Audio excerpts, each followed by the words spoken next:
is going to be one of the most simple that we make, but it's also one of my favorites. We've got, maybe you have some lying around, we've got some of these amazing vintage mason jar lids. You could use them for storage if the rubber on the inside is good enough shape, but you can't use them for canning, they're just too old. I've got 3 here. We're going to be doing 2 today. This is a gem mouth jar, so it's not quite as big as the wide mouth lids we're going to be using today. So we've got wide mouth, gem, which if you want to understand more about gem jars, you can go to our YouTube video about that. Wide mouth, gem, regular, and my personal favorite, the small mouth lids. They don't make these anymore, but they're miniature and they are just so stinking cute. I can't even tell you, they're like 2 inches across maybe. So these are really simple.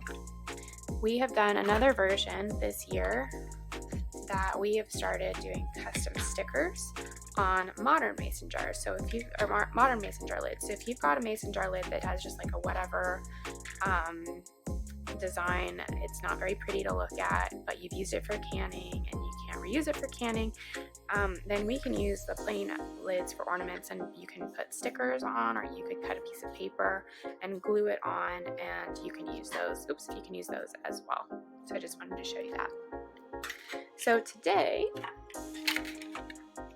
we're going to be doing 2 different cur lids. This is wide mouth, this is small mouth. Again, they don't make these anymore, neither one of these they make. They don't even make this size lid anymore. These are crazy simple. I'm going to be using our plain white twine, I think.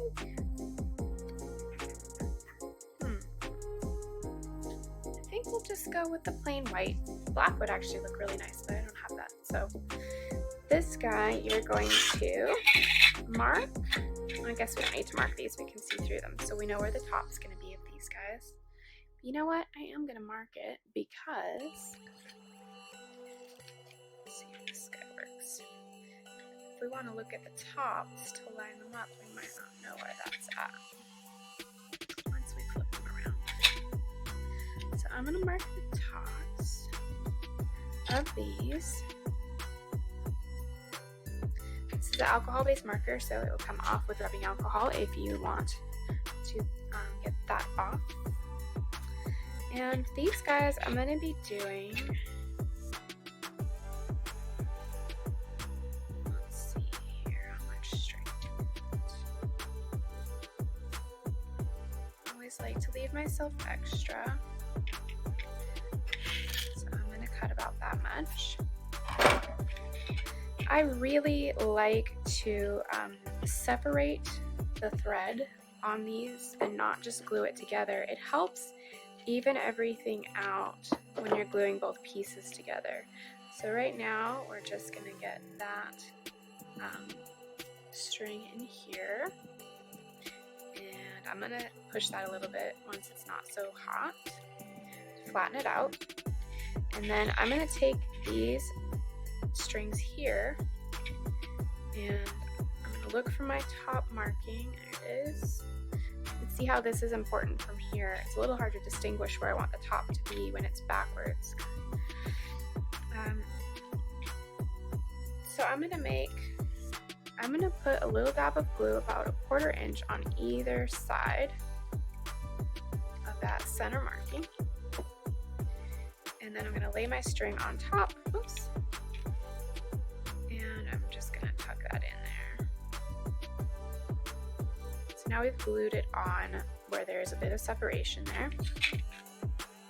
And now we're just going to go over here with a glob of glue, and I like to add a bit on all 4 sides and go over my string, and then we're going to put these 2 together. And now we can see our lines where they meet up. And one of these lids is a little warped, so we're not going to get a perfect kind of Oreo shape with this. It's going to be pretty good. And now, we like to straighten the edges as well so these aren't slippy. or not lined up right. And then now I'm just going to tie this in a knot up here. I like to hold the ornament while I'm tightening it, so I make sure that the knot is centered and not off to the side. And then you can just trim that. So easiest ornament we've done yet. Super simple. I'm going to do the same thing with the little guy. I'm actually going to mark the back of the center because that is a lot easier. My marker's super dry. It's a lot easier to see. Normally I use a Sharpie for this, but I don't have a Sharpie within reach. So I'm going to mark this one with the center here. It becomes a lot easier to do my string separation that way. So I'm going to get, I like to leave enough string that I can get my ornaments over my Christmas tree limbs. I don't really enjoy it when they don't fit, but you could do these a lot shorter and then just put an ornament hook in the top. That works too.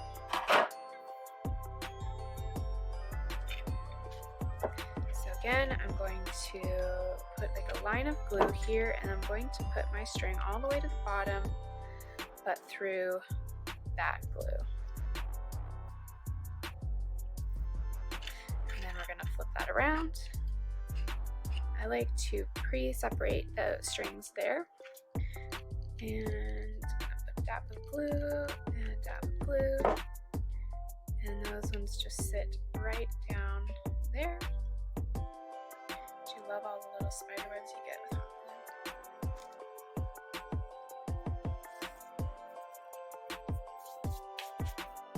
Okay, and then we are going to just make a circle here. Doesn't have to look nice because nobody's gonna see it. Now I have my tiny little marking. It's hard to see, but I know it's there. Oh, no, that's not my center marking. Shoot. Well, that one is, okay, well, it's gonna be a bit off center. Oh, okay, let's check it. Oh, that glue dried really fast. That worked out to my favor because I had it crooked. So I'm gonna go over the glue that's already there. It's gonna be a little thicker this time around. That's okay. There we go. Now I have my lines lined up. Now this one kind of looks like an Oreo. It's a little bit thicker with all that extra glue.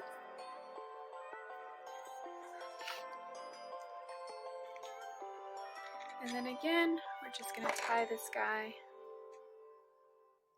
whatever your favorite knot tying scenario is, and then from the center we're just going to pull that tight to where it doesn't hang lopsided.